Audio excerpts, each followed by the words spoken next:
আসসালামু আলাইকুম ওয়া রাহমাতুল্লাহ। আপনারা দেখছেন আনোয়ার টিভি বাংলা সংবাদ। সাথে আছি আমি আনোয়ার টিভির সিনিয়র সাংবাদিক কমরেড লাদেন। বিস্তারিত থাকছে আমার এই প্রতিবেদনে। ডাকসু নির্বাচনে ভোট জালিয়াতির অভিযোগ উঠেছে। অভিযোগ অনুযায়ী সাদিক কাইয়ুমের পক্ষে নিজ হাতে 69টি সিল মারেন মিরাজ আফ্রিদি। তবে কোন হাত দিয়ে সিল মারা হয়েছে তা এখনো জানা যায়নি।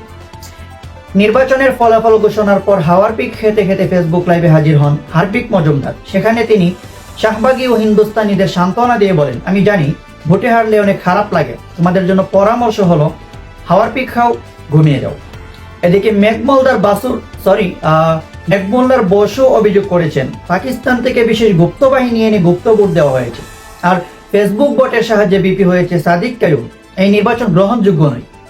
ভোট গণনায় দেরি হওয়ার কারণ জানতে চাইলে নির্বাচন কর্তৃপক্ষ জানান, গত 17 বছর ধরে তো আমাদের ভোট গণতে হয়নি, গণনার তেমন অভিজ্ঞতা হয়নি, তাই দেরি হয়েছে। ছাত্রদল এই নির্বাচনকে অসুস্থ বলে দাবি করেছে। তাদের বক্তব্য, এবার এই নির্বাচনকে নাপা এক্সট্রা আর প্যারাসিটামল সেবন করিয়ে সুস্থ করে আবার সুস্থ নির্বাচন দিতে হবে। সাদিক কাইয়ুমরা আগে ছাত্রলীগ ছিল, তাই নিজেরাই সিল মেরে বিপি হয়েছে। অন্যদিকে ভোট দিতে না পারার জ্বালা মেটাতে 20 টাকার নতুন নোটে সিল মেরে নিজেদের শান্ত করছেন পলাতক লীগের কর্মীরা। ভোটে হেরে গিয়ে উমামা ফাতেমা মন খারাপ করে বলেন, ও বিশ্ববিদ্যালয়ের প্রশাসন জাতিকে এক লজ্জা উপহার দিয়েছে। বিপি পদে পরাজিত প্রার্থী আবিদুল ইসলাম আবিদ বলেন, নির্বাচনের 2 দিন আগে অনলাইন জরিপে 45% ভোটে আমি বিপি নির্বাচিত হয়েছিলাম। তারপরেও কেন ভোটের আয়োজন করতে হবে? আমাকে হারানোর জন্যই ষড়যন্ত্র করে ভোটের আয়োজন করা হয়েছে। শেষে তিনি কবিতার সুরে বলেন, কোনো দলই অপরাজিত নয়, সব দলই হারে, কিন্তু যখন ছাত্র দল হারে তখন সবাই মজা করে, কারণ তারা সেরা।